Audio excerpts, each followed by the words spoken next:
the subcommittee to order. Senator Young is on his way back from votes. I doubt he is pining to hear all of my opening remarks, so I will put them into the record, turn the days over to him, and then we'll hear from our witnesses. We are convening this subcommittee today to discuss an incredibly important topic, developments in Yemen and on the Red Sea.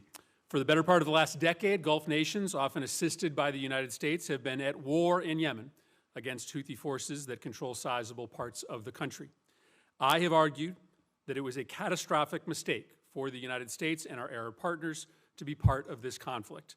My belief was that the war would simply strengthen the Houthis and strengthen Iran's influence in Yemen. During the last several months, we have seen tragic evidence of this reality.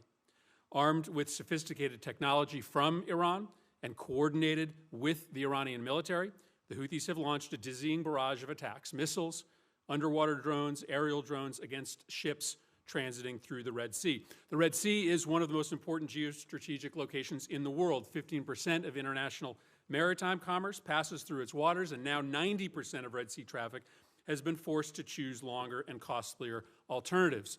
The cost increases to global shipping of this diversion will be significant. Consumers will bear the brunt of that. But the impact isn't just economic. Due to the Houthis' actions in the Red Sea, bulk container ships with food supplies for starving people in Yemen haven't been able to make their deliveries.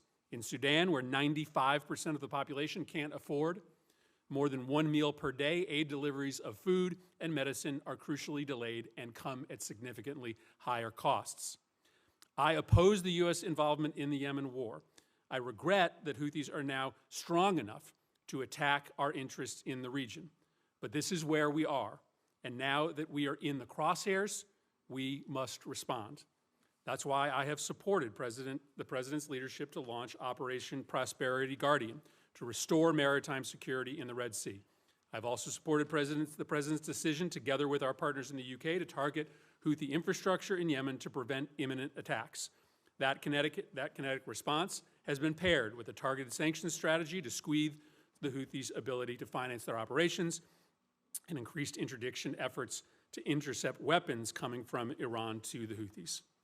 But this response has occurred without congressional authorization.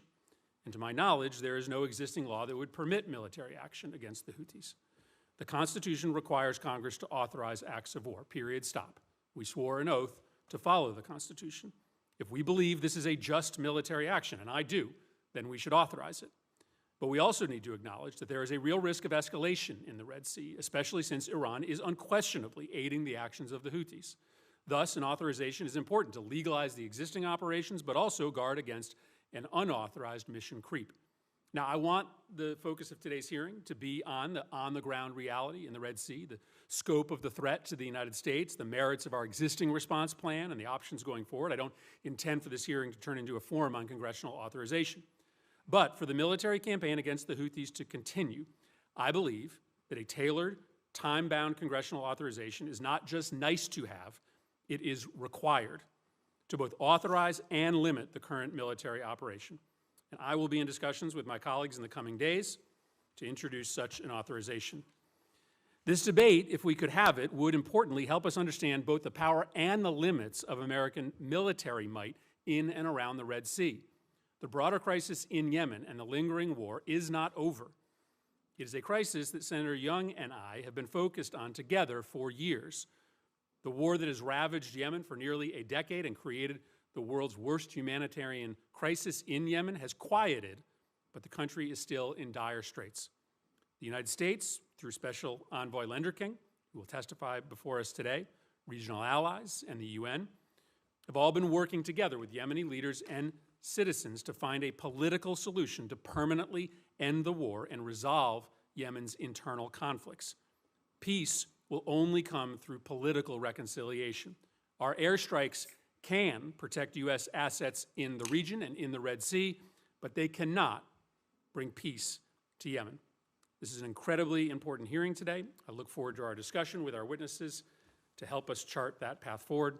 And I'll now turn it over to Senator Young. Well, thank you, Chairman, for convening this important hearing on a critical foreign policy challenge. I thank our witnesses for appearing today. The actions of Iran's proxies in Yemen and the surrounding waters threaten the lives of innocent mariners and sailors, as well as significant global commerce, and they risk destabilizing a fragile pathway toward peace in Yemen. 9 nations border the Red Sea and connecting gulfs. None of them are Iran. And yet the blood-stained fingerprints of the world's leading state sponsor of terror are all over the Red Sea.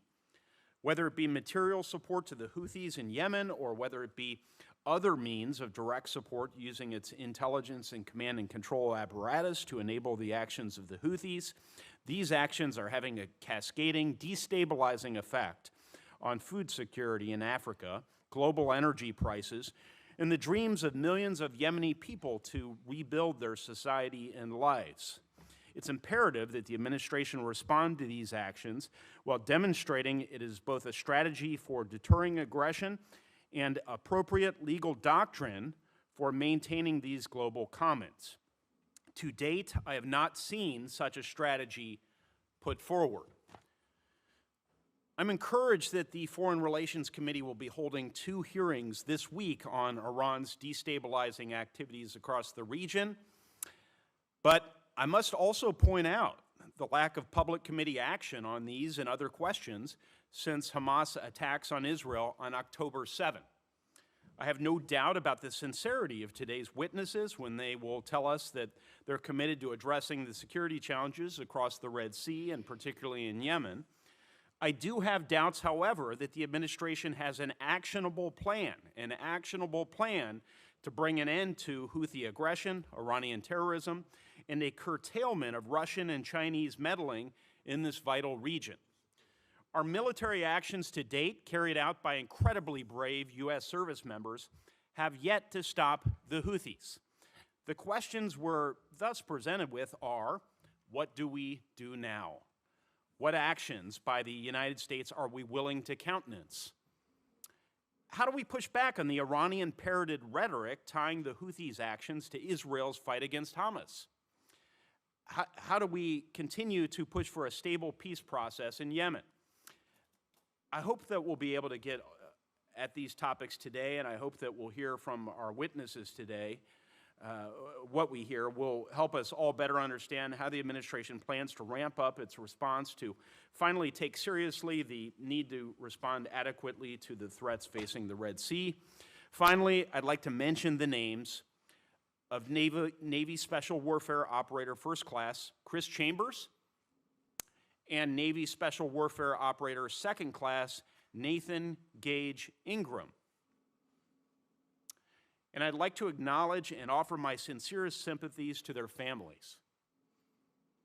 These men came from families of veterans, all of whom understand sacrifice, but they're nonetheless in our hearts. These 2 brave men gave their lives to preserving America's security in the Red Sea, and we would be remiss if we didn't remember the continued danger our men and women in uniform face, even this very hour, on the land and sea and in the air around Yemen. Thank you, Mr. Chairman. Thank you very much, Senator Young, and let me add my words and sentiments of sympathy. Thank you for that recognition. The chairman is joining us today, and I turn it over to him for some opening remarks. Senator Murphy, first I want to welcome Ambassador Lenderking and Secretary Shapiro to our committee and thank them for their service. I want to thank you, Mr. Chairman, and Ranking Member Young for conducting this hearing. I think it's extremely important. I just want to add my support for your opening comments on the responsibility of Congress in regards to the AUMF, the authorization for use of military force. I agree with you that the administration should be seeking that authority, and it's our responsibility to respond to it. And I also want to acknowledge your leadership and Senator Kane's leadership in regards to that issue. 1 or 2 points I'd just like to make. I'm very interested in learning where Iran's command and control was involved in regards to the Houthis campaign. I think as much information as we can get as to the responsibilities for the proxy activities by Iran would be helpful to us. And then the point that you raised earlier, and that is, how is the campaign in regards to the Red Sea with the Houthis affecting the prospects for peace within Yemen from the warring parties? I think these are all issues that are going to be very important for us to learn today, and I thank you very much for conducting this hearing. Thank you very much, Mr. Chairman. Let me introduce our two witnesses, and then I'll turn it over to both of you for 5-minute remarks. It's my pleasure to introduce Tim Lenderking, U.S. Special Envoy for Yemen. Mr. Lenderking is familiar to many of us on this committee, previously served as Deputy Assistant Secretary of State for Arabian and Peninsula Affairs in the Near East Bureau at the Department of State and held other key positions at the State Department in the region. Dan Shapiro is here with us today, again, well known to this committee. He is currently the Deputy Assistant Secretary of Defense for the Middle East. Ambassador Shapiro is best known to us as a former U.S. Ambassador to Israel and previously served in a number of important roles here in the United States Senate. I turn it over to you first, Mr. Lenderking, and then to Ambassador Shapiro. Chairman Murphy, Ranking Member Young, distinguished members of the subcommittee, thank you for this invitation to speak with you about the situation in Yemen and the administration's response to ongoing Houthi attacks in the Red Sea and the Gulf of Aden. Yemen is at a crucial moment. Reckless Houthi attacks are jeopardizing the very real accomplishments of multilateral diplomacy over the past 3 years. When President Biden appointed me Special Envoy for Yemen in 2021, he made clear that achieving a diplomatic, durable peace in Yemen was a top administration priority. That has not changed, and there is tangible progress to point to. In 2020-21, Yemen was a hot war with more than 400 cross-border attacks per year and tremendous destruction of infrastructure, countless deaths inside the country. Now, both the cross-border attacks and that destruction have ceased. And after more than 50 trips to the region over the past 3 years, I remain convinced that peace in Yemen is not only possible, but serves U.S. interests, those of our regional partners, and of course the Yemeni people themselves. The people of Yemen deserve to live in peace. Despite the Houthis' illegal maritime attacks, the April 2022 truce between Yemen's warring parties continues to hold. Violence inside Yemen remains at the lowest level since 2015, and Yemen's humanitarian crisis, while still acute, is less severe than at its peak. Until the Houthis' escalation, average Yemenis were beginning to see a way back to stability.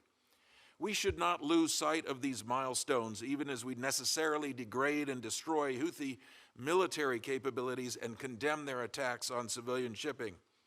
In December, UN Special Envoy for Yemen, Hans Grunberg, announced that the parties to the conflict had reached an understanding on a roadmap for peace, including a durable ceasefire and an inclusive Yemeni political process. We have strived for and supported these goals. And the UN roadmap remains Yemen's best hope to end the conflict. Yet, as we have all seen since October, the Houthis are throwing this progress away. Iran is equipping and facilitating Houthi attacks in the Red Sea. Credible public reports suggest a significant number of Iranian and Lebanese Hezbollah operatives are supporting Houthi attacks from inside Yemen. I can't imagine the Yemeni people want these Iranians in their country. This must stop. The Houthis risk killing mariners from many nations every time they launch an attack, which now they have done on more than 45 occasions. By attacking oil tankers and other ships carrying hazardous materials, they are accountable for environmental catastrophe in the Red Sea. By making maritime traffic through the Red Sea costly and dangerous, the Houthis are exacerbating economic and humanitarian conditions in Egypt, Sudan, Ethiopia, and elsewhere. These attacks on commercial vessels are acts of terrorism. The Houthis are not even adhering to their stated goals. They are mostly striking ships with no connection whatsoever to Israel and driving up the difficulty and cost of delivering humanitarian aid to people around the world, including, of course, to Yemenis themselves. Since they hijacked the Galaxy Leader on November 19th, they've held hostage 25 innocent sailors from 5 countries. The Houthis should release them immediately and unconditionally and not behave in this reckless manner. What they're doing is piracy. Houthi hypocrisy becomes even clearer as we look at their continued abuse of the human rights of the Yemeni people. Their detention facilities are filling up with political detainees. They are recruiting child soldiers and indoctrinating them in hate. They are blockading the city of Taiz, Yemen's 3rd largest city, and they routinely restrict humanitarian access. Don't take it from me. Ask the Yemeni people. In response to the Red Sea threat, the United States and our partners are employing a multi-pronged military, economic, and diplomatic strategy to raise the cost of continued attacks and shift the Houthi calculus. The U.S. military has acted quickly and decisively to thwart the Houthi military threat. In addition, on February 16th, our designation of the Houthis as a specially designated global terrorist went into effect. The designation is a powerful means to hold the Houthis accountable. In parallel to targeted military strikes and the terrorism designation, we are also working every diplomatic channel to speak with one global voice to condemn Houthi attacks. Building on strong and unanimous statements from the UN Security Council and the G7, the United States mobilized a group of 44 states to call out Houthi provocations in the strongest possible terms. On January 10th, we secured passage of UN Security Council Resolution 2722, which demands a halt to these reckless attacks. These efforts are one component of a broader diplomatic strategy. Even as we degrade and disrupt Houthi capabilities, squeeze their terrorist financing, and shame them on the world stage, we must also seek diplomatic off-ramps. We're working multiple channels to make clear to the Houthis that they must cease their attacks immediately. Let me be clear, we do not seek this confrontation, but we will respond to the attacks.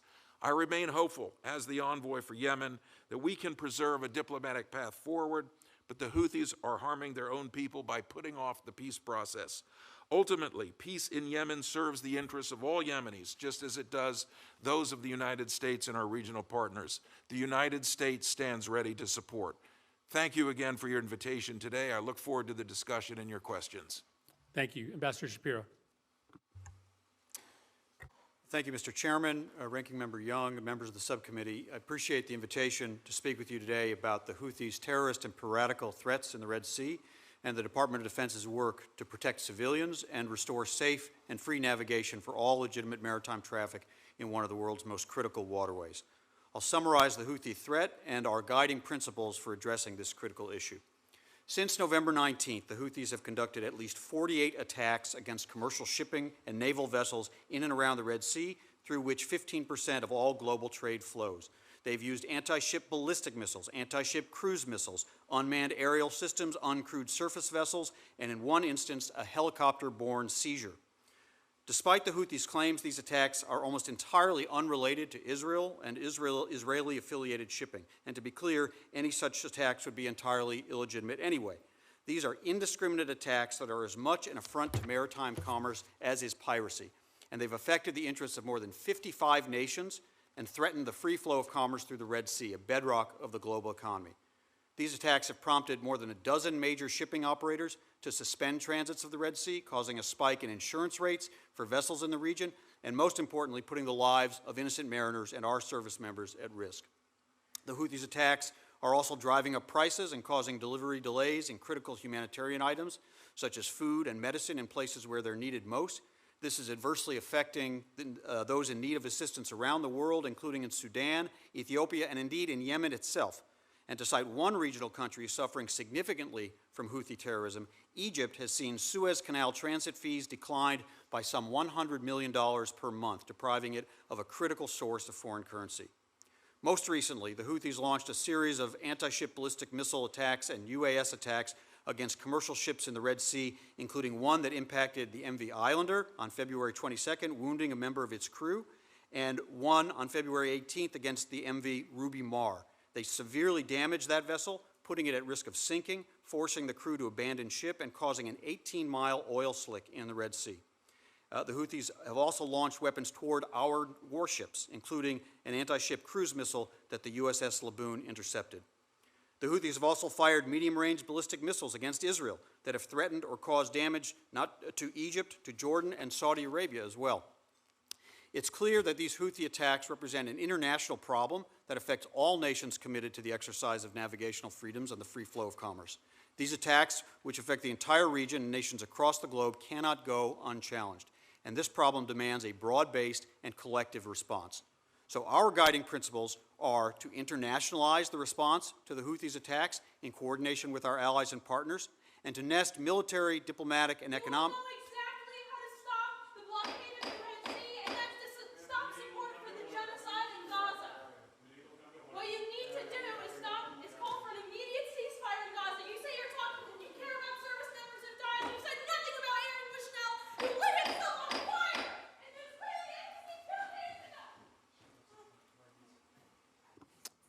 witness can continue. We seek to internationalize the response to the Houthis' attacks in coordination with our allies and partners, and to nest military, diplomatic, and economic actions within a whole-of-government approach to impose costs on the Houthi leadership and degrade their ability to conduct attacks on commercial shipping. Special Envoy Lenderking has discussed the State Department's intensive partner-based diplomacy and the specially designated global terrorist designation. I'll expand upon the Department of Defense's efforts in the Red Sea. Our main defensive effort in the Red Sea is called Operation Prosperity Guardian. Since Secretary Austin announced this coalition in December, more than 20 countries have joined to increase maritime patrols in the Red Sea and safeguard commercial shipping. The coalition is led by Task Force 153, which is charged with providing leadership and command and control of international maritime security activities in the Red Sea, Bab el-Mandeb Strait, and the Gulf of Aden. Operation Prosperity Guardian is designed to reassure the maritime shipping industry, deter illegal activity, and promote safe navigation while protecting the free flow of international commerce. Meanwhile, the Department has been engaged in efforts to destroy and degrade the capabilities that the Houthis use to conduct maritime attacks, such as the anti-ship ballistic missiles, cruise missiles, unmanned aerial systems, and facilities known to house such weapons. On January 11th, January 22nd, February 3rd, and February 24th, at the President's direction, we executed deliberate, carefully planned multinational strikes against Houthi targets in Yemen, alongside the United Kingdom, and with the support of a growing number of partners that now includes Australia, Bahrain, Canada, Denmark, the Netherlands, and New Zealand. In our most recent deliberate strike this past Saturday, we struck 18 targets across 8 locations in Houthi-controlled Yemen, including Houthi underground weapon storage facilities, missile storage facilities, one-way attack unmanned aerial systems, air defense systems, radars, and a helicopter. Beyond coalition strikes, U.S. forces have also conducted self-defense strikes against Houthi targets, including missiles and UAS on launchers, posing an imminent threat nearly 36 times over the past few weeks. In total, we've struck over 230 targets in Houthi-controlled Yemen through both deliberate and self-defense strikes, likely destroying hundreds of Houthi weapons. That's not including the dozens of Houthi missiles and UAS that U.S. and partner naval vessels have intercepted and shot down over the Red Sea. In December, U.S. forces also disrupted the Houthis' attempts to board and seize the MV Maersk Hangzhou, sinking 3 Houthi fast boats in the process after they fired on U.S. helicopters. The Houthis have not attempted another seizure since that incident. However, they do appear committed to sustaining standoff maritime attacks with the remaining inventory of weapons. Complementary to our efforts to degrade and destroy Houthi capabilities, I'd like to mention the Department's efforts to stem the flow of Iranian-origin lethal aid to Yemen that enables these attacks, and to publicly expose Iran's support to the Houthis. On January 11th and January 28th, U.S. naval forces interdicted dhows carrying Iranian-origin lethal aid to the Houthis in clear violation of international law. And Senator Young, I want to thank you for recognizing our 2 Navy SEALs who perished in the January 11th interdiction. In these interdictions, U.S. forces discovered over 200 packages that contain components of unmanned underwater and surface vehicles, propulsion, guidance, and warheads for Houthi medium-range ballistic missiles and anti-ship cruise missiles, air defense-associated components, military-grade communication and network equipment, anti-tank guided missile launcher assemblies, explosive, and other military components. These are the very same weapons that have been employed by the Houthis to threaten and attack U.S. Navy vessels, but also innocent mariners on international merchant ships. In support of our efforts to publicly expose Iran's support to the Houthis, the Defense Intelligence Agency published this unclassified report providing clear and compelling evidence that the Houthis have employed Iranian-origin missiles and unmanned aerial attack vehicles in these attacks. Iran doesn't control the Houthis in the way it does Iran-aligned militia groups in Iraq and Syria, but it certainly has the choice to provide or withhold support to the Houthis, without which the Houthis would struggle to effectively track and strike vehicles in the Red Sea and Gulf of Aden. We've made it very clear to Iran that we hold it accountable for attacks by its partners and proxies, and believe Iranian leaders are aware of the consequences should these attacks result in U.S. casualties. Our actions in Iraq and Syria have demonstrated the administration's willingness to directly hold Iran responsible for militia attacks, and to underscore, in response to a continuing pattern of Iranian and Iran-backed attacks against U.S. personnel and facilities, and the continuing threat of future such attacks, the United States has taken, and as necessary will continue to take, military action against the IRGC and its affiliates. In conclusion, while the Department of Defense supports the overall aim of de-escalating tensions and restoring stability in the Red Sea, we will not hesitate to defend civilians and protect the free flow of commerce in one of the world's most critical waterways. I look forward to your questions. Thank you both for your testimony. We'll start a round of 5-minute questions. Envoy Lenderking, you have spent the better part of the last 3 years both speaking to and trying to understand the Houthis and their rationale for their engagement in a variety of conflicts. Their rationale for these strikes is ridiculous on its face. They say this is connected to Israel's response in Gaza, and yet they are attacking ships indiscriminate of the ship's flag. This seems to have nothing to do with what is happening in Gaza. But it's really important that we understand what the reasons are for this engagement, what the Houthis' goals are, because it will help us shape a response and help us try to rebuild deterrence. So I'd appreciate you talking to the committee for a moment about why you think the Houthis have chosen to engage the United States and our allies in this way by attacking the shipping lanes in the Red Sea, and what you think the goals are of that engagement. Well, thank you very much, Senator, and thanks for all of your support over the years for this effort that we've engaged on to bring a peace deal in Yemen. Very grateful for that. I think there are two factors that are driving the Houthis, at least. One is Gaza, in a sense, presented an opportunity for them that they felt they wanted to take advantage of, and I think they were, as we've both clearly said, goaded, encouraged, instructed, aided, abetted, assisted by the Iranians to take the fight to the Red Sea. And I think they have had an opportunity to put some of the weapons that they've been able to accumulate over the years on display, both through the attacks on civilian infrastructure in Israel at the beginning of this conflict and now on the Red Sea, testing all of these items that they have been able to either receive from the Iranians in violation of UN Security Council resolutions or to construct in their own country with the parts that are smuggled in on these dhows.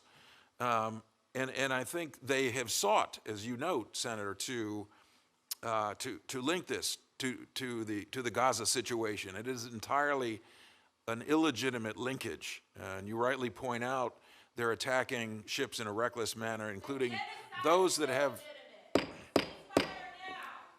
Witness will suspend. Committee will be in order.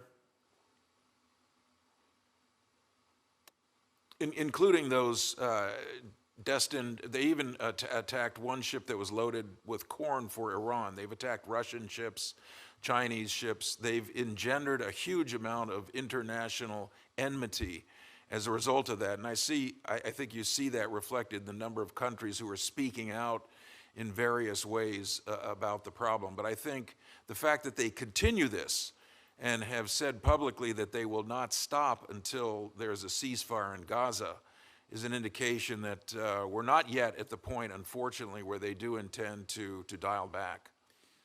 Ambassador Shapiro, the administration has largely pointed to General Article 2 authorities as their justification for this military campaign.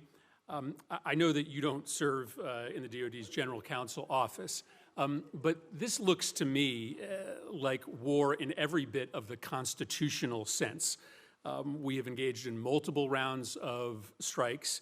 We have a limited number of boots on the ground. We have taken casualties. We have prisoners.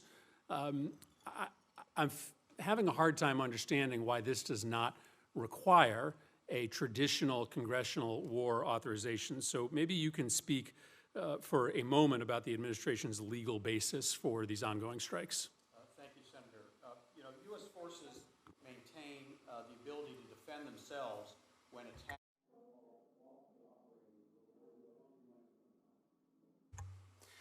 U.S. forces maintain the ability to defend themselves when they're operating lawfully on the world's oceans, and they have the right, and indeed they have the obligation to defend and protect U.S. shipping that comes under attack from various sources, including piracy, when they're transiting international waters.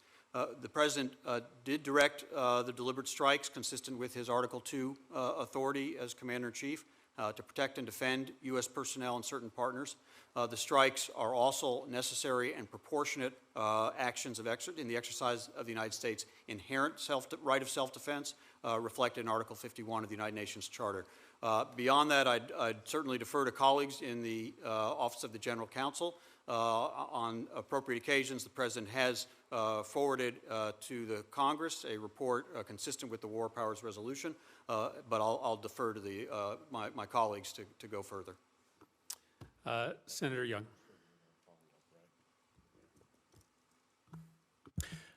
Thank you, Chairman. The Chairman has referenced the importance of an AUMF in this context. I know the Chairman of the committee, Senator Cardin, also articulated that. And I would just emphasize, historically, it's been important to me that Congress takes its prerogatives as it relates to authorizing force seriously, in part because I feel like this strengthens the hand of our commander-in-chief and our warfighters in reestablishing deterrence. And so as this conversation moves forward, the details will matter, but I want to emphasize that and relatedly dive into a number of follow-up questions on this war powers concern we have. So Mr. Shapiro, I'll begin with you. In this setting, can you walk through your understanding? I know you refer us to the Office of Legal Counsel of the Department's legal views on unilateral U.S. action. Feel free to challenge any premises I have here, but unilateral U.S. action to defend commercial ships of foreign nations. Thank you, Senator. The President, again, has directed these strikes consistent with the Article 2 authority as Commander-in-Chief to protect and defend U.S. personnel and certain partners. That's an important element. We have partners in this coalition, and it is fully within the President's authority as Commander-in-Chief to make those. Is there a precedent you're looking to? Give me just one that gives a legal basis for Operation Prosperity Guardian's multilateral defense of shipping. Yeah, Senator, I'd have to defer to colleagues to find the historical precedents for that, but that is a inherent part of the President's Article 2 authority. I've got to say, did you not anticipate questions about the legal rationale before you came before the subcommittee? Senator, we did indeed, and those are the answers that we believe provide the President the authority to conduct these operations, both the defensive operations and indeed proportional responses. This is about as rigorous as, I'll say for the record, not for you, of course, because you've been tasked with being here, but those are about as specific as the administration's rationale that they gave with the war powers notification. So we're going to need more information on a going forward basis. Reporting in Bloomberg stated a legal theory is being developed by the administration that operations in international waters aren't even considered hostilities, or that brief and intermittent strikes don't constitute hostilities, and thus would not trigger the war powers resolution. Can you speak to that? I'm not familiar with that legal theory. The strikes... I think I read about this in the New York Times. Yeah, I'm not familiar with that legal theory from internal conversations within the administration. The strikes against U.S. vessels, against international mariners, are strikes, certainly when it involves U.S. ships, that the U.S. Navy is obligated and has the right to defend against in international waters. And there are necessary and proportionate responses under Article 51 of the United Nations Charter. Has the United States military entered into hostilities with the Houthis? Yes or no? I representative of the administration. These are strikes on Houthi targets. That might be a correct term. I don't know if that's the correct legal term for what we're engaged in, but we obviously have struck, as I said, many targets in Yemen where the Houthis have weapons that they have used and are using and sometimes are in the process of using against us and against our partners. What is, I'll change gears a little bit. What's the long-term assessment of what authorities the administration is going to need if it continues this prolonged exchange of fire with the Houthis? It's very hard to speculate on hypotheticals about how the conflict could evolve. Until now, I think we feel very strongly the President has the authorities, the ones I've articulated. I don't think there's any question, and this hearing is part of that. The administration is committed to consult with Congress on additional actions going forward and the authorities under which they'd be conducted. Thank you. What's the administration's anticipated endpoint at which it assesses it has restored deterrence? We need to see the Houthis stop these attacks. We clearly have not seen that yet. They clearly feel that it serves some interest, whether it's an internal one, whether it's an Iranian agenda, whether it's a regional raising of their profile, whatever it is. And we have removed and degraded considerable capability. They still have capability. Yes, sir. So until they stop, we are not done. So just extending that, not done, can you characterize for me what level of military activity is going to be necessary, the administration is prepared to take to reach that end point so that they're not done? Senator, again, it's very hard to speculate. Much of it depends on when they decide they have endured enough of the strikes that we, and degraded enough of the capability that we are capable of and exercising now on an ongoing basis. We hope to restore stability and de-escalate tensions in the region very soon. So we don't want to assume this will take a particular amount of time. We want to use all the tools and the partners and the capabilities we have to make very clear to them and, of course, to Iran, their supporters and sponsors, that this must end, and we'll continue to take action until it comes to an end. Chairman. Senator Kaine. Thank you, Mr. Chair, and thank you to the witnesses. Houthi behavior is abhorrent, but I've got to admit, I have grave skepticism about what we are doing right now. I have grave skepticism about the legal authorities. I have grave skepticism about the absence of true shared responsibility with nations whose ships are being attacked by the Houthis. Why should the U.S. and the U.K. be shouldering the burden of protecting other nations' ships? And I have serious skepticism about the effectiveness of this operation in terms of de-escalating either the attacks in the Red Sea. To begin with, on legal authority, I think we've all conceded that there is no congressional authorization for these hostilities. The hostilities definition under the War Powers Resolution has clearly been met when we're talking about 200 attacks on Houthis. We're losing troops, they're losing civilian casualties and others. This is hostilities. There's no congressional authorization for them. To claim that this is covered by Article 2 self-defense, Article 2 self-defense means you can defend U.S. personnel, you can defend U.S. military assets, you probably can defend U.S. commercial ships. But the defense of other nations' commercial ships in no way, and it's not even close, that's not self-defense under Article 2 of the Constitution. And a president can't make it self-defense by calling another nation a partner. If you're defending the commercial ships of other nations, it is, in my view, laughable to call that self-defense. And so a narrow mission to defend U.S. shipping, both military and commercial, that is Article 2 self-defense. But broader efforts to defend commercial ships of other nations, while it might be strategically a good idea, there's no constitutional authorization that would allow a president to do that unilateral. And second, taking offensive actions and striking targets within Yemen to degrade Yemeni capacity, Houthi capacity, while again it might be strategically a smart thing to do, that's not self-defense under Article 2.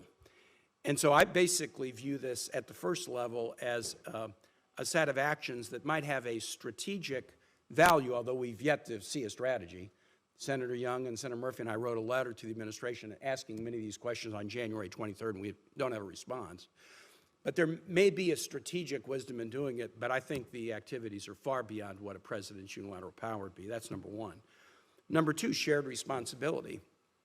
Commercial shipping in the Red Sea involves ships from many, many nations.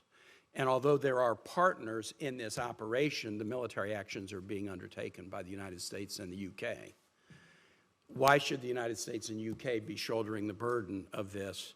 There needs to be, if we can get to a point where we can actually authorize U.S. participation. We shouldn't do it without other nations participating. But finally, I guess my most serious skepticism right now is at the effectiveness of this. President Biden himself has said that the actions that we are undertaking are not likely to deter Houthi escalation. And I am a little disappointed that you so quickly try to pull cold water on the idea that this is connected to the war in Gaza. These attacks started, Secretary Shapiro, as you said, on November 19. The Houthis have said this is because of the war in Gaza. Now, you've pointed out instances of ships that weren't going to Israel or instances of ships that had food that were going to nations that needed food.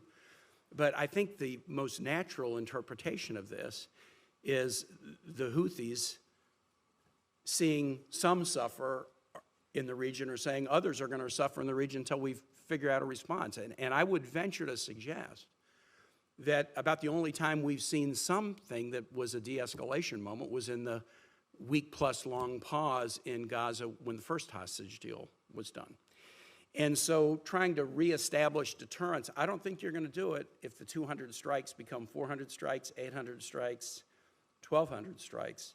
I think you will reestablish deterrence when we get a hostage deal that leads us to a truce, that leads us to humanitarian aid into Gaza, that leads us to the ability to discuss whether whatever that truce period is can be extended.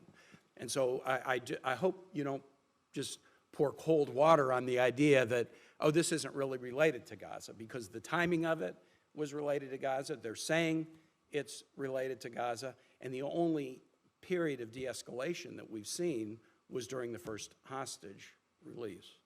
I'm going to continue to press on the legal authority questions, and I think many of us have these questions, and there's some difference of opinion, I think, on the committee about whether this U.S. strategy is going to involve de-escalation at all, or whether it's actually going to foment more regional conflict. I consider myself in the camp of senators who believe the U.S. involvement in another war in the Middle East would reflect that we learned virtually nothing over the last 25 years. And we definitely shouldn't slip or slide into a war. This is the kind of thing that can lead us to slip or slide into a war, and that's why Congress needs to be engaged and have a debate about whether this is a mission that's in the national interest or not. I yield back, Mr. Chair. Thank you. Senator Romney. Thank you, Mr. Chairman. I'm, for the witnesses' benefit, I'm not going to be talking about the AUMF, but I think we've discussed that fully, and it's an important topic, and I concur with the direction of the questions that have been asked so far. I'm very concerned about the fact that this is an attack on trade in the Red Sea, which I presume affects the nations along the Red Sea in a very significant way, and yet only Bahrain is participating in preventing or defending against these attacks. What is the administration's effort with Saudi Arabia in terms of becoming more involved in this effort, and is there progress on that front? Mr. Lenderking? Well, thank you, Senator. I think that's a very apt question to ask as well. I know that from the state side and Secretary Blinken, this was a very significant issue that was raised early on, and we felt, I think as Ambassador Shapiro said, the President had said that this is an international problem. It needs an international response, and certainly we need to see our Gulf partners in the game much more, and I think we all feel that that is the case. There isn't a country in the Gulf that approves of what the Houthis are doing. But what's happening with the Saudis? Are they getting on board? Is the administration working with them, and the other nations, UAE and so forth? Is there effort in that regard, or is there it certainly like is. they're just saying, hey, no thanks, you guys do it? Sorry, there's certainly engagement at my level. I won't speak for the Defense Department, but Secretary of State as well, to if anything, expand this coalition, either OPG or the Strike Coalition. And there's very strong recognition that the Gulf partners, I think to get at Senator Kane's question, this is this is a, multifaceted responsibility. It should not be all on the U.S. and U.K. Where is the economic impact? Who suffers as a result of this? I know that shipping rates for Europe and Asia have gone up significantly, but even in the Atlantic and Pacific, shipping rates have gone up, in part because there's less container capacity as a result of people having to go around the Cape of Good Hope. But who really suffers from this? Are the Chinese traders suffering? Are the nations along the Red Sea suffering? Who is suffering as a result of what the Houthis are doing? Where's the economic impact the biggest? I guess what I'm getting at is this. Why isn't China putting pressure on the Houthis? Why aren't they putting pressure on Iran? I mean, we're out there, with our flag flying and our men and women in harm's way. China is the nation that I would presume is most impacted by closing off trade to the Red Sea, and yet they're sitting on the sidelines pretending like they're everybody's friend. Why is China not being embarrassed? You mentioned your testimony that the Houthis are suffering international enmity.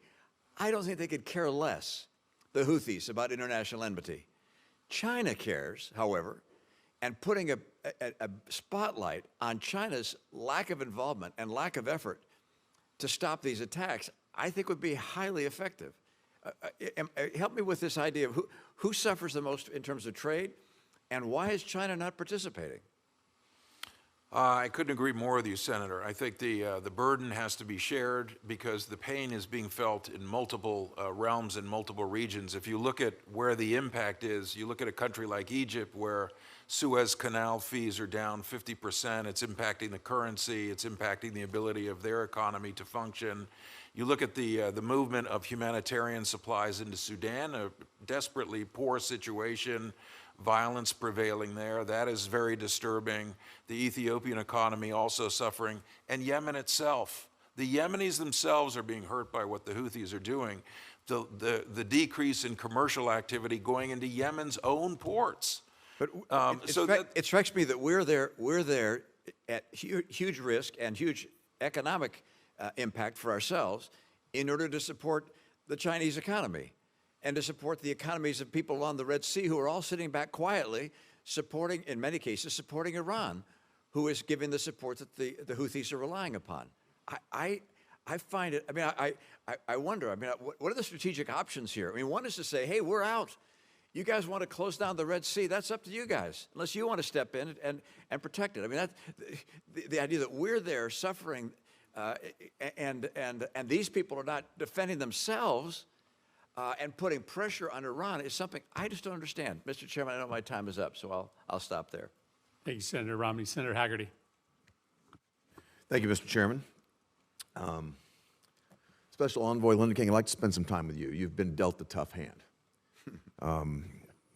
I'd like to talk with you about the designation that the Trump administration made of the Houthis as a foreign terrorist organization, and the fact that shortly after the Biden administration took office, they delisted the Houthis as a foreign terrorist organization. We saw what's happened in the time in between. There have been attacks on our allies at UAE, attacks on our allies, the Saudis. We've seen attacks on U.S. personnel and our facilities in the Middle East. We've seen a tremendous amount of unrest since that time.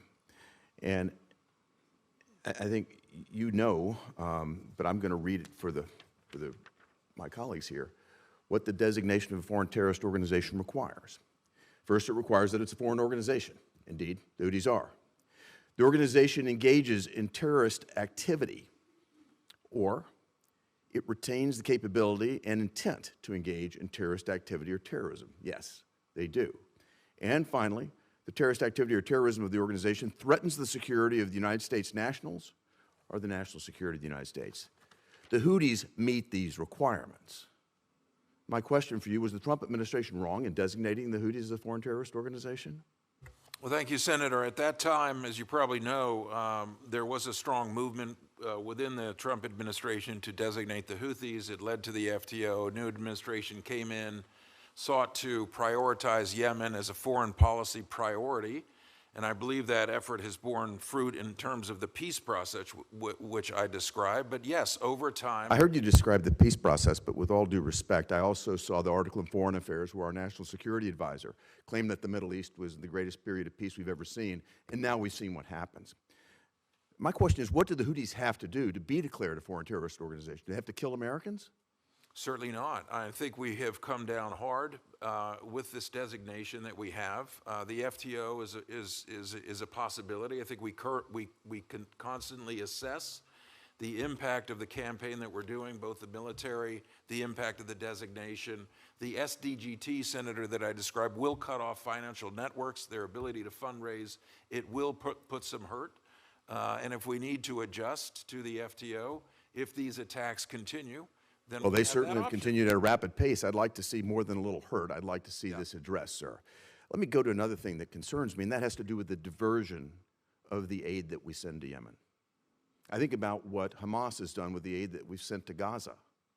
I'm deeply concerned that the Houthis may as well divert the aid that we're sending, the U.S. taxpayer-funded humanitarian aid that we're sending into Yemen. And I've got a very disturbing example here. I'm sure there are others. But the Biden administration right now is sending over $1.1 million for the Yemen-based operations of Norwegian People's Aid. Norwegian People's Aid. This is an organization, the NPA, that settled a civil lawsuit with the Department of Justice in 2018 for previously providing training and expert advice to the Iranian military and to Palestinian terrorist groups, including Hamas. And we're sending our tax dollars there. They started receiving them in August of last year, and they're supposed to be receiving them all the way through September of this year. We shouldn't send a penny to an organization like this. So my question to you, and I know this is a tough question to answer, but can you guarantee that our taxpayer dollars that are going to Yemen aren't in some way being diverted to the Houthis to support this activity that we're talking about right now? Well, Senator, I think that's an incredibly important point. I'm not aware of any taxpayer dollar going to support this type of activity. That should not be happening. That is definitely not within the priorities of our... Can you guarantee that our taxpayer money won't wind up supporting the Houthis doing exactly what they're doing, which is putting U.S. and many other lives at risk, driving up inflation, not only in the region, as was described by Mr. Shapiro, but it's disrupting supply chains, it's causing cargo shipments to go up, it's causing inflation right here, hurting Americans at home. I'm concerned that we're right back funding both sides of the proposition here by sending this aid there. Senator, I share the concern. I will certainly take a look at that. I'd appreciate it. Secretary Blinken could not answer me either when I asked him about the foreign aid that's going into Gaza and that's being diverted by Hamas. Please address this. Thank you. Thank you for your concern. Yep. Are you ready to go, Senator Van Hollen? Because you're up. I am. Thank you. Thank you, Mr. Chairman. Welcome to both of you. It's great to see you. And just to my friend, Senator Hagerty, I would suggest everybody look at the statements, including a recent renewal of the statement by David Satterfield, our ambassador, that makes it absolutely clear that when it comes to aid being provided by UN organizations and international NGOs, that he's gotten no reports of diversion, even from our Israeli friends, and I'd be happy to share that with the Senator. If I might, I've had direct reports from the Israelis. That's exactly what's happening. Well, they haven't reported it to the person on the ground, David Satterfield, who is our coordinator. And that's a statement I've got from him recently, it's a couple days ago. Happy to share it with you. It would only require Mr. Satterfield to go and ask the National Security Advisor. All right, Senator Van Hollen is recommended. Thank you. If I could, Mr. Chairman, just have a few more minutes as a result of that. Look, I want to pick up on a couple of questions raised by Senator Kaine and Ambassador Shapiro, good to see you, which is there's been lots of discussion here about our actions against the Houthis, and I am fully in support of protecting waterways. But let's also recognize that the Houthi action has been in response to the war on Gaza. Would you not agree with that, Mr. Shapiro? Thank you, Senator. I'd certainly agree that the Houthis have made the claim that is the original motivation for their attacks. I think they've made some other claims along the way. I would just simply say that whatever the rationale or reason or claim that the Houthis or any other organization would make for conducting these kinds of attacks, there's no legitimacy to them. There's no legitimacy to target international ships. Ambassador, I agree with you. I agree there's no legitimacy. There's no disagreement there. But isn't it a fact that the Houthi attacks on shipping went down significantly during the period of the humanitarian pause in November? I believe there was a decline during that period. It was not a complete cessation. Right. And there have been various points when there have been spikes and valleys, so I don't know to what we can attribute that. Right. Sometimes I think the decline is in response to our strikes while they reload and prepare for their next strikes. Well, our strikes, as you know, actually came after this humanitarian pause period. Correct. And That's so correct. their reduction in strikes there during that pause period cannot be attributed to the actions we took in terms of strikes. I think the record's pretty clear. But if I could ask you, as you know, the Algerians had a ceasefire resolution at the UN, which we vetoed, but we at the same time said we were going to provide, we, the United States, were going to propose a UN Security Council resolution. I don't know if you've had a chance to look at some of the provisions that have been put out there by the United States.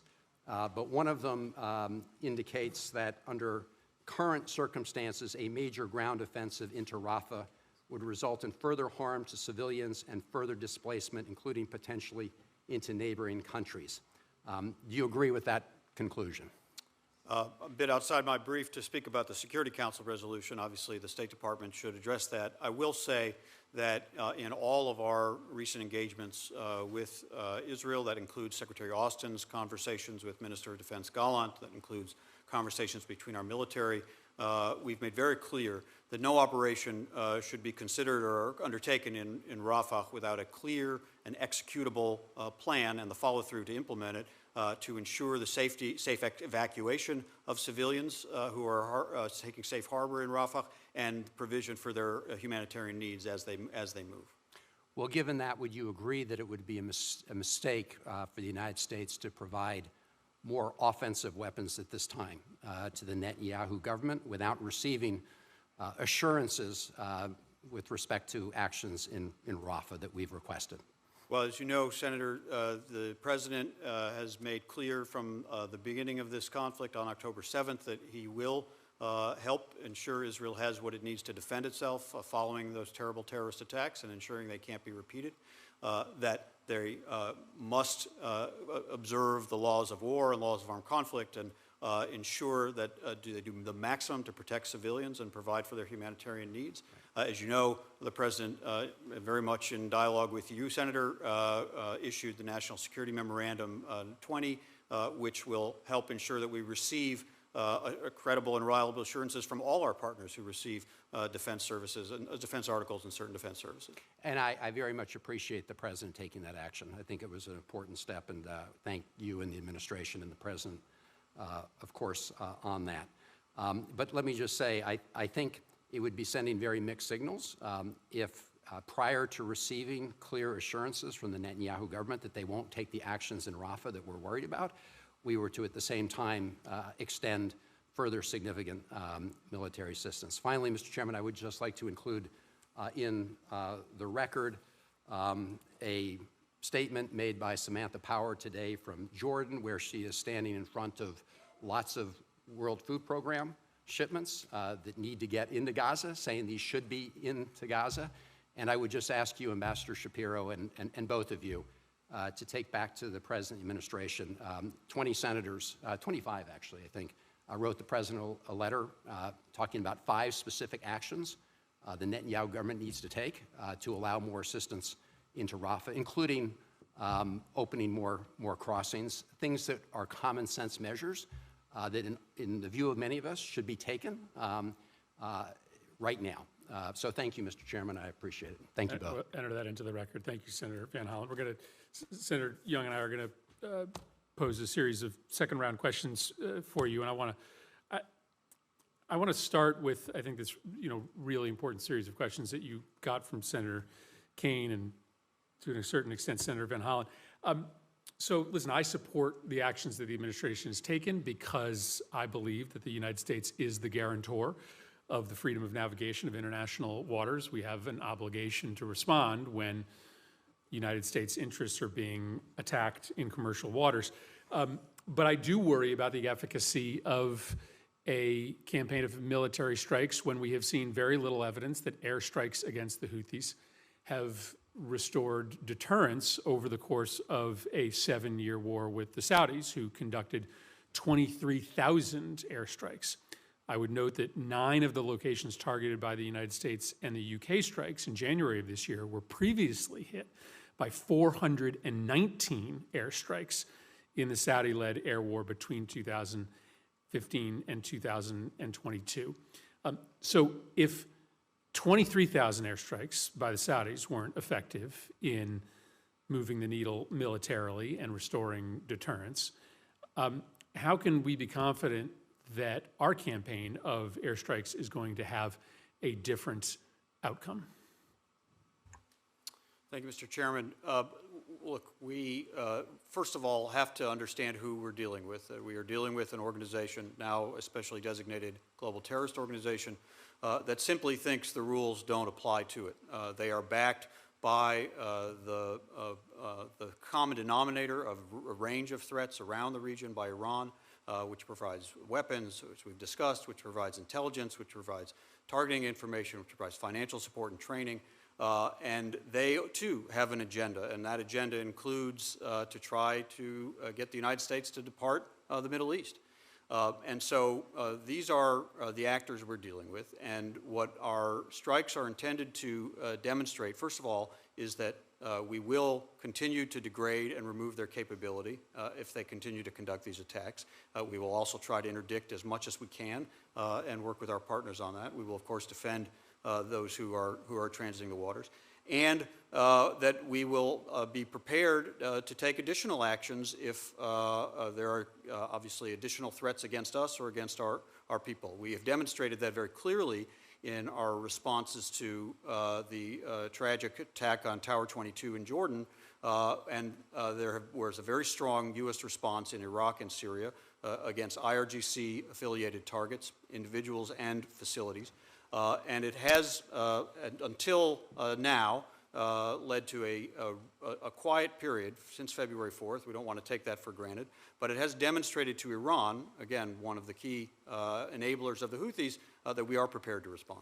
Right, but the extent of the military infrastructure inside Yemen, especially after 7 years of developing partnership with Iran, is extensive. And they have shown over the course of 7 years of significant airstrikes from the Saudis, sometimes with U.S. participation and help, the ability to very quickly rebuild their capacity. There's not a lot of evidence that during the period of these airstrikes we have had any effective deterrent. Do we actually believe there is a finite amount of infrastructure that can be hit and destroyed so as to change the reality inside the Red Sea through military operations alone? We know that they still have capability. We sort of have a good sense of the numerator, what we have been able to eliminate and what they've used, and we don't fully know the denominator. That's obviously information we're working to develop, and obviously we're working to prevent that from expanding through interdictions, and we're working with partners to prevent other smuggling activities. I can't tell you that we know that there's a moment when they will decide that they've had enough. That is our intention, to make sure that they understand that if they continue to target us and our innocent mariners, that we will work with our partners to protect them, and that we will respond as appropriate to conduct these acts of self-defense. Let me ask you one last question on this question of authorization. I do agree that it is a very troubling and creative interpretation of Article II authority to extend protection to partners.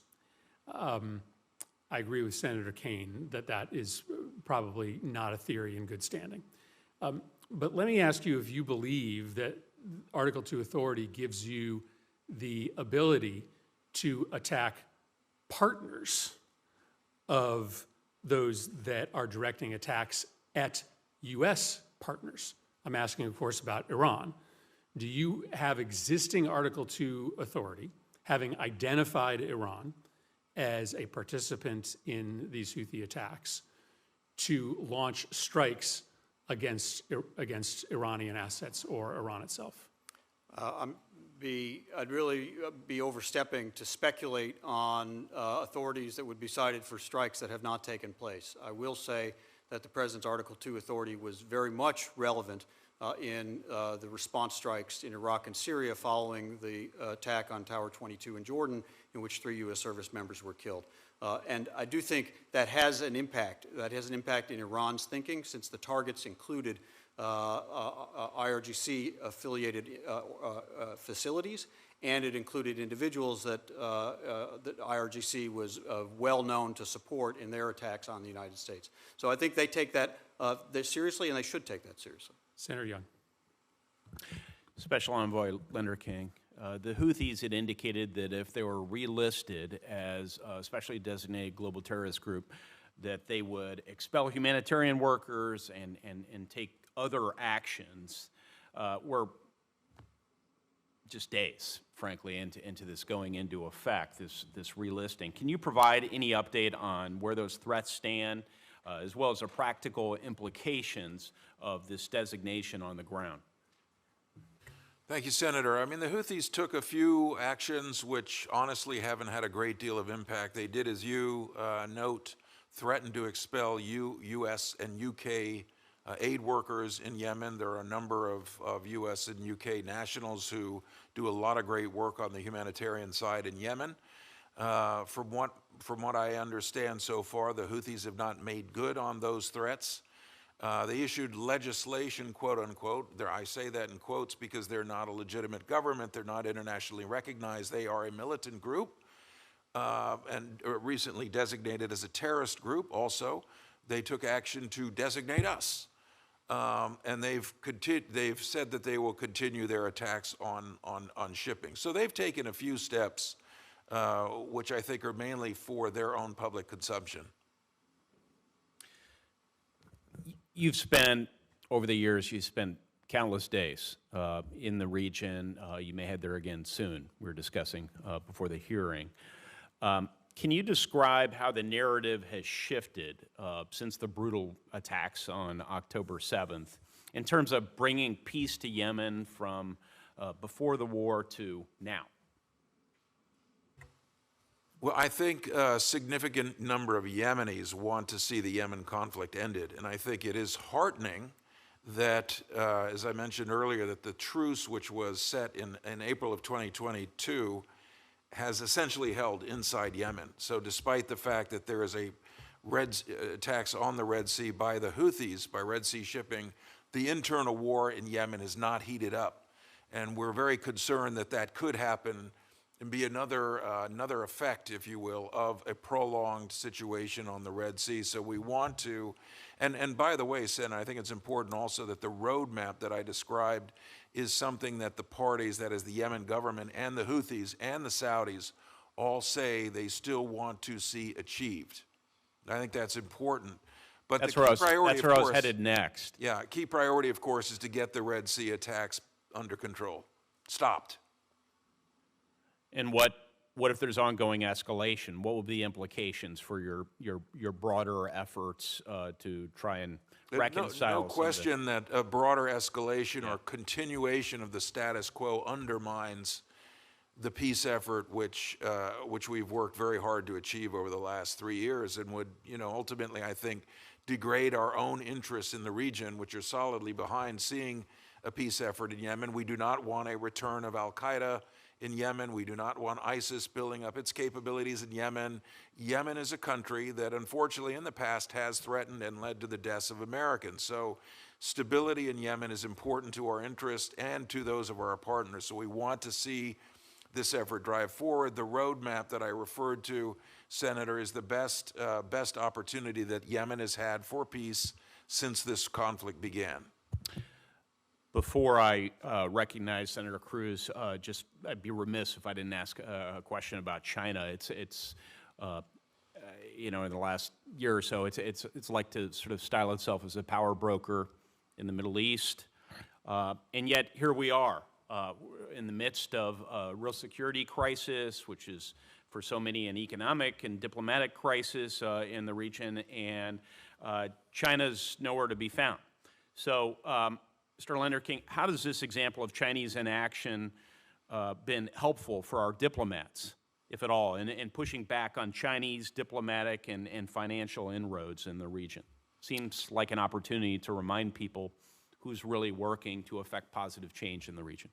No, Senator, thank you. And it picks up on the questions that Senator Romney also posed about the Chinese role. And we do see a certain degree of freeloading that is absolutely unacceptable. When we talk about an international problem that needs an international solution, we need the Chinese much more aggressively engaged. They are feeling the impact economically of the Red Sea attacks on their own shipping effort.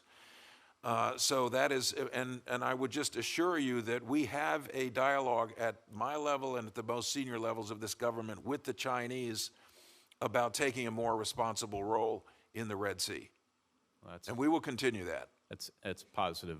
Senator Cruz. Thank you, Mr. Chairman. Mr. Shapiro, you've worked on Iran-related issues throughout this administration.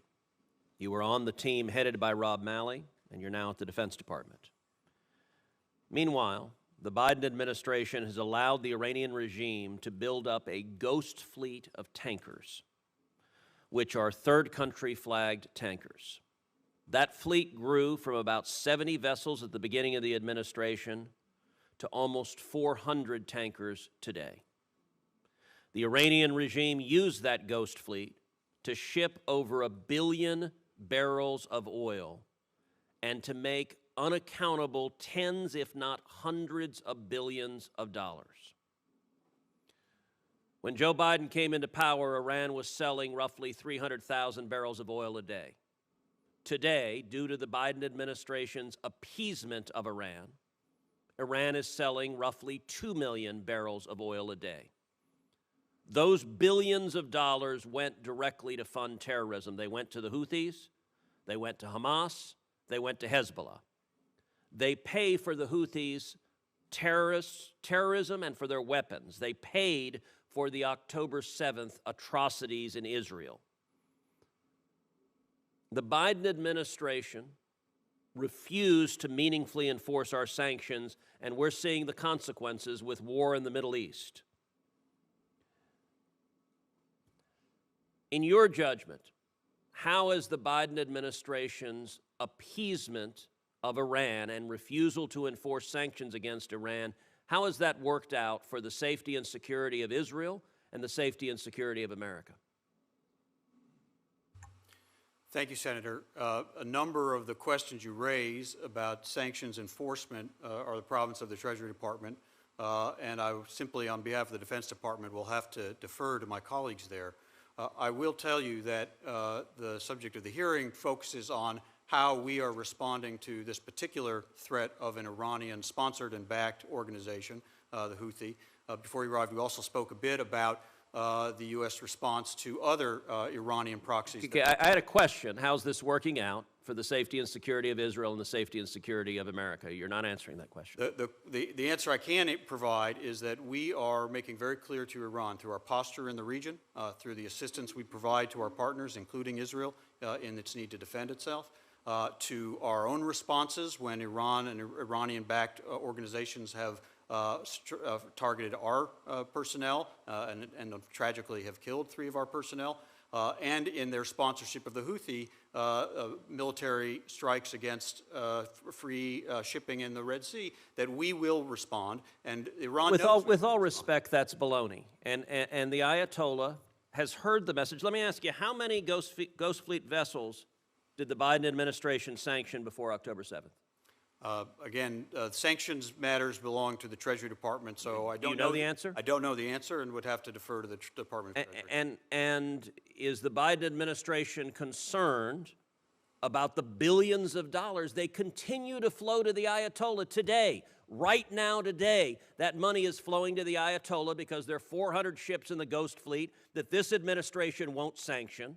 The Ayatollah is selling much of that oil to communist China. The revenue is being used to fund Hamas, to fund Hezbollah, to fund the Houthis, and the Biden administration's response is, well, we made very clear there will be consequences. Baloney. Cut off the money. Why will the Biden administration not cut off the money from Iran? Senator, I really have to stay in the lane of the Department of Defense. What we have made very clear. Did you work with Rob Malley and his task force? I worked for a few months as an advisor to then Special Envoy Malley, yes. And you were ambassador to Israel. You have long experience in the region. I find it impossible that you have no views on the $100 billion plus that Joe Biden has gifted to the Ayatollah that has been used to murder Americans and murder Israelis. I'm asking you, isn't it time to cut off the money? On behalf of the Defense Department, what I can say is that when we see Iran, which we do see on a daily and regular basis, supporting terrorism, providing weapons, providing intelligence, providing sponsorship and training to terrorist organizations, we make very clear to Iran that but not you only don't will make clear. If they continue to have the money, you're not making it clear. If you say, here's $100 billion, but you know what? We're going to send you a stern letter. Well, that $100 billion is being used to fund weapons. Let me ask you, all right, and it's not just Iran, by the way, the Houthis. Listen, the Trump administration rightly designated the Houthis as a foreign terrorist organization. Within a month of taking office, what did the Biden administration do? Delisted the Houthis. Now, finally, last month, the Biden administration was forced to relist the Houthis and to designate them as a specially designated global terrorist group. How did it work out, delisting the Houthis for 3 years? Did they behave just quietly, or did they continue to be the terrorists they've been the whole time, even while the administration was trying to appease them? Some of this is Special Envoy Lenking's province. What we have done, as the Houthis have demonstrated through their actions that they are behaving as a terrorist organization, is not only that designation, but also the defensive operation of Operation Prosperity Guardian. So prior to January of this year, they weren't behaving as terrorists? They were not shooting at ships in the Red Sea until Were they terrorists November of last year. Were the Houthis terrorists last year? They were designated as a designation that took I'm asking you, is it DOD's view? Were the Houthis terrorists in 2023, yes or no? They were a designated terrorist organization as of a few days ago when it took office on February. And your delisting them was indefensible, and it's proven catastrophic. Just as a quick follow-up, Mr. Shapiro, to Mr. Cruz's line of questioning, forces in the region have interdicted shipping. Special Envoy Lenderking referenced it earlier, interdicted the shipments from Iran over to Yemen for a number of years running. Can you describe briefly, and then I'll turn it over to my colleague, Senator Barrasso, Mr. Shapiro, how's the smuggling situation evolved since October 7th and since we've surged our forces into the Red and Arabian Sea? Thank you, Senator. The smuggling continues. We know that it continues. I think to get into details to describe exactly what we are seeing, the volume, the routes, the shipments would probably require speaking in a closed session. But because we continue to see those efforts we have undertaken, and NAVCENT in particular has been in the lead on this, enhanced efforts to identify and then interdict those shipments when we see them. We do communicate with various partners who could also bring that capability to interdict. We, Ambassador Lenderking and I have worked together on looking at opportunities to strengthen the inspection mechanism of UNVIM, which tanker shipments that are on their way into the Hodeidah port of Yemen are also searched for weapons. This is a work in progress. So I believe the smuggling does continue, but because we know it continues, we are upping our efforts to interdict those shipments. Senator Barrasso. Well, thanks so much, Mr. Chairman. Thanks for holding this meeting. Mr. Lenderking, the last week I was in Djibouti. We have 140 members of the Wyoming Air National Guard there. They're right there at the tip of activities. It's a hot spot. What we see is happening, with attack on the ships that are training to the point where they can't get through the Suez Canal. They can't get insurance. They're going around Africa. It's adding about 12 days to the transit time. concern adding to the costs, significantly the impact of foreign trade. All of these things as a result of the Houthis and what they're doing in that area, aiming at ships, some with drones, sometimes with missiles. It's only about 11 miles that I was there at the point, looking how close things were. So they're in a hot spot. The day I get back, the New York Times has this big expose about the fact that the administration has really fallen down on the job of trying to prevent the sale of Iranian oil to China. They reported 59 million barrels of oil on, they described them as shadowy tankers that left Iran, and all of these have ended up in China. And then the cash from all of this ended up in Iran, and they said at the lowest prices of oil it would be $2.8 billion, but likely much more as prices fluctuate. Secretary of Treasury came to Congress. She testified, this is before that report came out, that, oh, things are fine, that we're doing everything we can. American people don't believe it. The soldiers that are there risking their lives don't believe it, because that's the money that's being used. There was 140 attacks by the Houthis, funded and by Iran, on American soldiers in the last 4 months. We know where the money's coming from. A lot of it's coming from the sale of oil that we should be blocking, or other funds that go from the United States.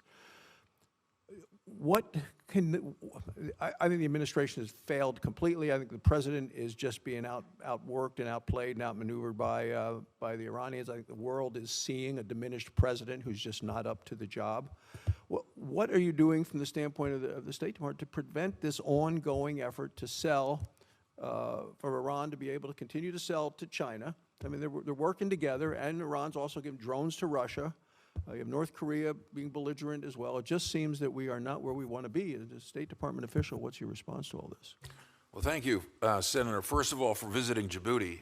It's not necessarily everybody's first thought of where to go, but we have important interests there. I've been there 3 times in this particular job, so I'm aware of the details about which you speak, and we do have a very important interdiction and inspection operation for Yemen ships that is based in Djibouti, called the UN Verification and Inspection Mission. But certainly agree with you that the Iranians are not supposed to be able to sell that kind of oil to China. I think there are very vigorous efforts to counter that with our partners and allies, and that kind of funding, I think, that you are speaking about is in violation of not only U.S. interests, but also numerous UN Security Council resolutions. Yeah, well, and it does seem that it was the New York Times expose that actually brought it to the fore, because the administration seems to be unaware of all of this that was happening out there. I think the administration, I'm not the Iran expert, Senator, but I think the administration is aware of it and would certainly look into these reports in more depth now that they've been... If they're aware of it, then they tried to mislead Congress intentionally, because the Secretary of Treasury said we're doing absolutely everything possible, and then all of a sudden this gets showed us to the world from a press coverage. So anything you want to add on this? Okay. Well, we can go on and on. The other thing that I saw in Djibouti, and I asked you to comment on this, and you saw as well, China is building a large base there. You can see it from the air coming in. You can see it from the ground. China's making significant investments in that area. Our base in Djibouti was an old French Foreign Legion base, which is why it's named after the commander of the base at the time. But China's making communist China is making significant investments right in that area, where the Gulf of Aden comes down and then goes up into the Red Sea. And from a State Department standpoint, anything that you're noticing with that and we need to be concerned with? Well, certainly, Senator, I think we are very conscious and aware of Chinese expansion in the Gulf region, which is by and large not in our interests. I think that's very much a part of the engagement that we have with the Chinese and also our partners in the region and in East Asia as well. Okay. And then to Mr. Shapiro, last month, Qatar Energy decided to suspend all transits through the Red Sea. This led to the shipments being forced, as I talked about, around the Cape of Good Hope in South Africa, adding significant delays, about a day, probably 12 days added, and there's much more fuel being expended to move the product around. Same time, Russia, Iran are both building up their LNG export capacity. Europe's energy supply be helped or hurt by President Biden's decision to reduce American LNG exports actually putting a pause on that, given that the supplies from Qatar are now forced to go around Africa? Senator, I'm certainly not an expert on energy markets or energy export policies, so I think I'll decline to answer the question. Well, it's hurting. It's Sorry? hurting. I'll just tell you the answer. Yeah. It's hurting. May I address your question about China, if that's all right? Please. Because China's been mentioned on a couple of occasions, and I think it's actually quite noteworthy. One of your colleagues mentioned that what's quite clear is that China is playing no role to help with this multilateral international effort to defend legitimate shipping in the international waterways. And it is one of those moments when I think it has become clear to many of our partners in the region, sometimes when people ask questions, are they going to remain committed to the U.S., or they ask, will the U.S. remain committed to the region, or will they have alternative security partners? They do not have an alternative security partner in China. There is nobody other than the United States who will do what we are doing to defend freedom of navigation in this region. And so I actually think it's been a moment of clarity about U.S. influence in this region in this regard. I don't know if either of you want this question, you comment. What is the administration's strategy to ensure Europe is not forced to turn to Iran and Russia for LNG now that the U.S. is not wanting to export based on the president's new policy? I think it's a bit beyond the Defense Department's area of focus. Well, it's indefensible. Thank you. Thank you, Mr. Chairman. Thank you very much, Senator Barrasso. Let me thank both of you for being here today. In particular, Envoy Lenderking, let me thank you for all the hard work that you had done previous to the eruption of this conflict to try to bring a political settlement to the people of Yemen. I know we were close, and I think one of the reasons why we need to place an imperative and a priority on bringing to close this round of hostilities is so that you and others can get back to the work of trying to midwife that political compromise. I noticed an individual with a resemblance in the audience, and so I want to welcome your father and stepmother to the hearing today. You should be very proud of the work that your son has done to try to bring peace to a region that has been without it for far too long. With that, thank you both for your testimony. Senator Young and I were just commenting this has been one of the most substantive and wide-ranging hearings that we've had on this committee. We're going to keep the record open for members to submit questions until the close of business Thursday, and with thanks to the subcommittee, this hearing is now adjourned.